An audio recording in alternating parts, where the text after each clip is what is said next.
It always bodes well if you can make your business less dependent on you. And there's so many strategies to go about that. And you think about just the stewardship of it from a standpoint of people, like developing other leaders, developing other things in your business to where it's not about you, it's not all dependent on you, and even just your own well-being. The more you can address that, that's going to add so much value to your business. Hello, I'm Jason Trent, and welcome to the Guidelight podcast. Today, our topic is going to be about how to build a transferable business before the buyers show up. So there's a lot of things, and I've referenced it before. There's a great book out there, Built to Sell. I apologize, the author's name escaped me. I think it's, anyways, Built to Sell. Just remember that. And basically what it talks about is, building your business to sell, and you don't want to wait until the buyer's showing up. So there's a lot of things you want to do and plan for. There's a lot of strategies that go around that. And one of the things you definitely want to start thinking of is owner dependency. That can be the number one devaluation, variable in buyers wanting to buy your business or how much they'll pay for your business. I'm not saying it's the only thing. I'm not saying if you are owner dependent that you can't sell your business.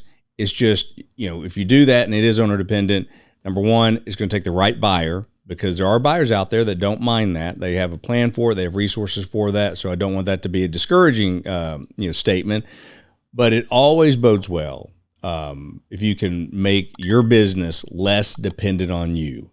And there's so many strategies to go about that. And you think about just the stewardship of it from a standpoint of people, like developing other leaders, developing other things in your business to where it's not about you, it's not all dependent on you, and even just your own well-being.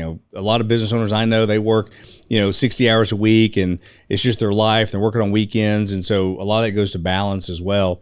But the more you can address that, that's going to add so much value to your business. And like I said, a lot of strategies to tackle that aspect of it. But definitely be thinking about that. So another variable that comes to mind when you're trying to make sure your business has value to buyers before they get to the table, and I call them SOPs. My team hates hearing about SOPs. If you're not familiar with that term, it's called standard operating procedures.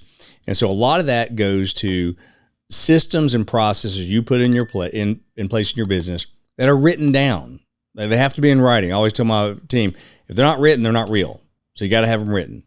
And also, just one other aspect, you got to revise them. Like, that's something that's just always the living fluid thing with SOPs. But really, it is just about making sure that everyone's on the same page, how you do A, B, and C, the fluid, the motion. It helps you be more efficient. It gives more consistent delivery of your product and your experience and what you do in your business. So when you have that, buyers love that. Like I said, they see that, and they see you have SOPs for all these different things. Number one, it tells them that you're organized, and number two, it tells you that there's certain things that they know they're not going to have to deal with because all that's in there. So it brings a lot of value to the business if you have that. And what I try to encourage business owners is, don't sit there and think of, we need these dozen SOPs. Start small. Start with like the top 3 things you need in your business to bring more efficiency, bring better clarification to your team, to have that desired output that you're wanting, and just start there and literally start with the first one, and sometimes make it a smaller one. Don't make it some big overarching one, and get the win, and just kind of monitor it. And there's a whole science, so to speak, behind that of implementing and developing SOPs in your business. So start there, start small. But it's just a great win. And even if you didn't sell your business for a decade, you're going to love it just because you're going to have things in place. It's going to be a lot less headaches. And like I said, there's so many things that are good about that. So SOPs, standard operating procedures, processes, those types of things, definitely a big one on my list. So another aspect of this whole ordeal is delegation.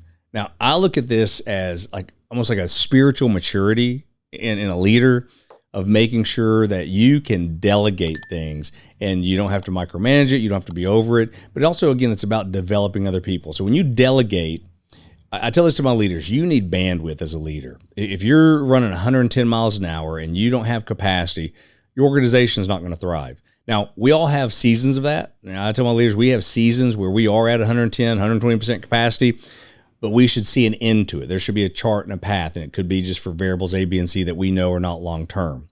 And delegation is the number one way that you're going to be able to just have a smoother and more thriving operation. It's also going to open you up to new possibilities, new avenues in your business to grow, because you're able to think, you're able to consider things, and you're able to implement new things if you have capacity. So delegation is one of the number one variables that business owners, business leaders need to learn and implement, and make sure that they have capacity. They're building out team. It also goes back to not everything's dependent on you. The more you can do that, and I talk with some small businesses and they say, well, we don't have a team, we can't do that. Well, there's all sorts of ways to delegate things. There's fractional, C-suite office. If you need a fractional CFO, there's virtual assistants, there's VAs, there's people out there that can really do a lot of things for you at a really low cost and have huge impact. So a lot of strategies on that delegation piece. So consider that, explore that. That'll be huge. So to kind of wrap this up a little bit, the last thing I really want to bring up, and is definitely real important, and I hope it encourages you too, because it's about the long-term wins you gain from early preparation. And one of the variables that you can really get big gains on is when you implement. We talked about SOPs, but I didn't really talk about technology and automation. Bringing in certain things that automate, like your marketing, your lead gen funnels, just all your automation, your systems, your software, creating CRM, your emails, and bringing in people that understand this and care about it. There's all sorts of people out there that can help you in certain areas, and it replaces so much. And sometimes it's not about replacing; it's just about taking you to a whole nother level. That whenever you are going to sell, when people see that and they see you already have certain things in place, your valuation goes up significantly when people see that you care enough about your business to be efficient in these things and taking advantage of technology, especially with today's onset of AI. I always tell people, if you're not using AI as a tool in your business, you are just way behind the eight ball. So learn about it. Now, I'm one of those that, hey, I'm a little skeptical. People can overuse AI. You got to be careful. So there's a wisdom that goes along with that. But think about how you preparing today. Like I said, even if you're not going to sell for 10 years, if you don't think you're going to sell, when I sold my business, I thought I had another 10 years, but certain things lined up because you just never know what comes along. I was talking with someone recently, and they talked about how certain things kind of come around here, at time and time again. And one day you may realize, hey, no, this is the time. You didn't plan on it, but it's the right time. And so that's why preparing for these things way ahead of time can bring in huge valuation swings to increasing, what you're going to get for your business, but also just making things smoother, giving you more freedom in your business to not be so intense and take time off and things like that. So that right there is huge regarding something you can do today or start working on today to build that valuation for your future. So I hope you found these topics and these ideas valuable today. We have an assessment that we developed that I believe you'll find extremely helpful to you. It's in the link below if you just want to check on that and take it. It's free, but it just gives you kind of a little snapshot of kind of where you might be in your journey as a business owner and things you might want to seek help on, or just awareness is preparedness. So if nothing else, use that. And like I said, if you enjoyed it, click like or subscribe, whether you're on YouTube, Apple, or Spotify, whichever platform you're watching us or listening to us on. We greatly appreciate that. And we really look forward to seeing you on the next episode.